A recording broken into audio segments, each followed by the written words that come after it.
मुद्दा जरा हटके। क्या आशीर्वाद और श्राप का असर होता है? दुआ और बद्दुआ।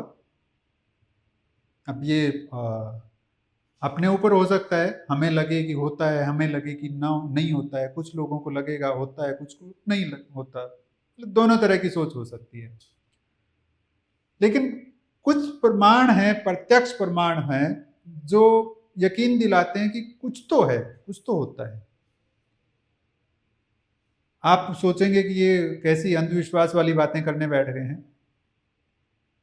मुद्दा जरा हटके में हम कुछ ऐसी ही बात करने वाले हैं, लेकिन यकीन मानिए वो अंधविश्वास जैसा कुछ नहीं है।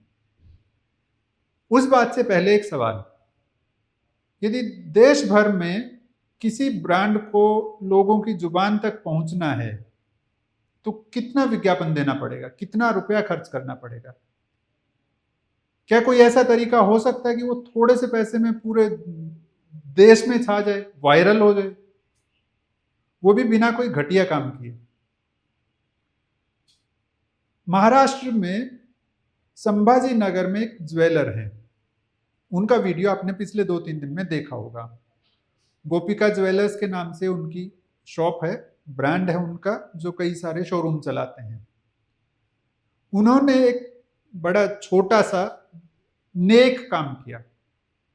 कीमत भले उसकी थोड़ी कम है, लेकिन वो नेक काम था।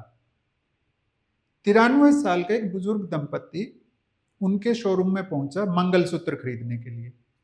उनके पास ज्यादा पैसे नहीं थे। मतलब उन्होंने उनके गोपिका शोरूम जो ज्वेलर्स है उसके एक शोरूम में मंगलसूत्र देखा, उतने पैसे नहीं थे, लगा कि चलो दूसरी जगह देख के वो कहीं और से खरीद लें। वो 4-5 जगह और गए, लेकिन उनको कहीं नहीं मिला जिस बजट में वो चाह रहे थे। वो वापस आए, आके और उन्होंने गोपिका शोरूम ज्वेलर्स के दूसरे शोरूम में वो पहुंचे। कर्मचारियों को लगा कि ये शायद पैसा वैसा मांगने आए हैं, तो उनको बाहर से ही रास्ता दिखाने की कोशिश की गई। फिर उन्होंने बताया कि नहीं नहीं, हम खरीदने आए हैं। वो खरीदने आए, अंदर बैठे तो उनको एक मंगलसूत्र, मतलब माला और उसमें पेंडेंट, ये दोनों दिखाए गए। कीमत ज्यादा नहीं थी, मात्र 3,000 रुपए का था वो। और दुकानदार को जब लगा कि ये जेन्युइन आदमी है, वास्तव में ये खरीदना चाहते हैं, तो उनको उसने फ्री में देने की कोशिश की। तो उन्होंने कहा नहीं, हम फ्री में नहीं देंगे, ये उनका स्वाभिमान था। उन्होंने फ्री में लेने से मना कर दिया। उन्होंने 1100 रुपए निकाल के दिए दुकानदार को कि ये लीजिए, आप 1100 रुपए ले लीजिए। फिर उन्होंने कुछ सिक्के निकाले, वो भी दिए कि ये भी रख लीजिए। फिर जो महिला थी, जो बुजुर्ग दंपत्ति में महिला थी, उन्होंने भी अपने पोटली से कुछ 10 के 20 के नोट निकाल के दिए कि ये भी आप रख लीजिए। दुकानदार बोला कि नहीं नहीं, मतलब मैं आप दोनों का सम्मान करता हूं, कोई एहसान नहीं कर रहा, लेकिन मेरी तरफ से उपहार के तौर पे आप ये रख लीजिए। जब दोनों अड़ गए तो उसने क्या किया कि दोनों से 10-10 रुपए आशीर्वाद के तौर पे ले लिया।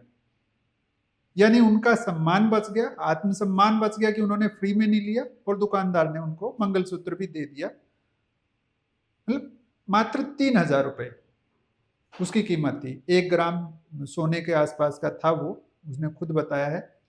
नीलेश उनका नाम है दुकानदार का। लेकिन उन्होंने ये एक छोटा सा काम करके एक बड़ा मैसेज पहुंचाया। उन्होंने जब मदद की, नहीं सोचा होगा कि इससे मेरी ब्रांडिंग हो जाएगी। उन्होंने जब वो उस दंपत्ति का सम्मान रखना चाहा, तो उन्होंने नहीं सोचा होगा कि मुझे इससे कोई फाइनेंशियल लॉस या फायदा होगा। उन्होंने बस किसी का दिल खुश करने की कोशिश की।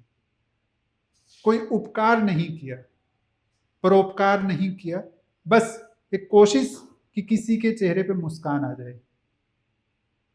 यदि हर आदमी इस तरह से सोचने लग जाए तो समाज कितना बदल जाएगा, हम कहां से कहां पहुंच सकते हैं। जब लोग एक एक रुपए के लिए लड़ते हों, तब ये छोटा सा जेस्चर जो है, हेल्प का, सामने वाले का आत्मसम्मान रखने का, वो कितना बड़ा बदलाव ला सकता है। मतलब जब मार काट की खबरें हर तरफ से आ रही हों, तो वहां एक छोटी सी इस तरह की खबर भी चेहरे पर मुस्कान ला देती है और दिल में खुशी जगाती है।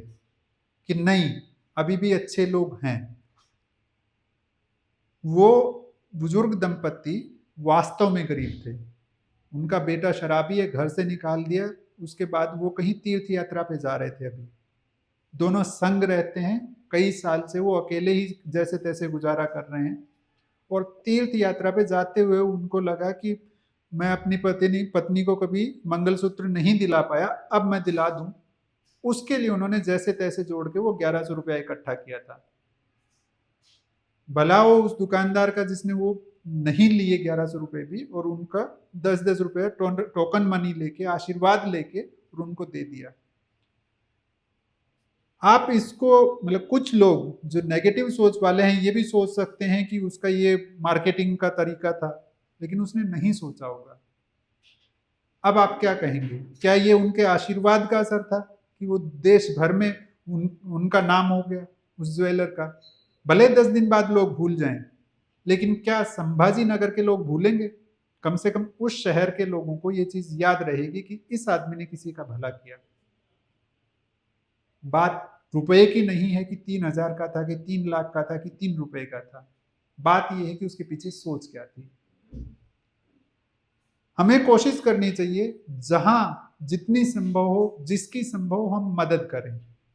खास करके यदि हमारा कोई बहुत बड़ा नुकसान ना हो, हमारी जेब पे कोई बहुत बड़ा ऐसा असर ना आ रहा हो जिससे हमारे स्थिति पर प्रभाव पड़े, तो हमें जरूर मदद का हाथ बढ़ाना चाहिए। हम ये नहीं कह रहे कि हर भिखमंगे को दीजिए।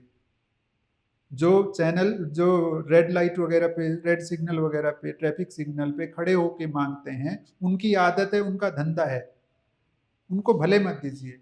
लेकिन जो जेन्युइन है, वास्तव में गरीब हैं, जरूरतमंद हैं, उनकी आप किसी भी तरह से मदद कर सकते हैं तो कीजिए। वो लौट के कई गुना होके आपके पास आएगा, यकीन मानिए। धन्यवाद।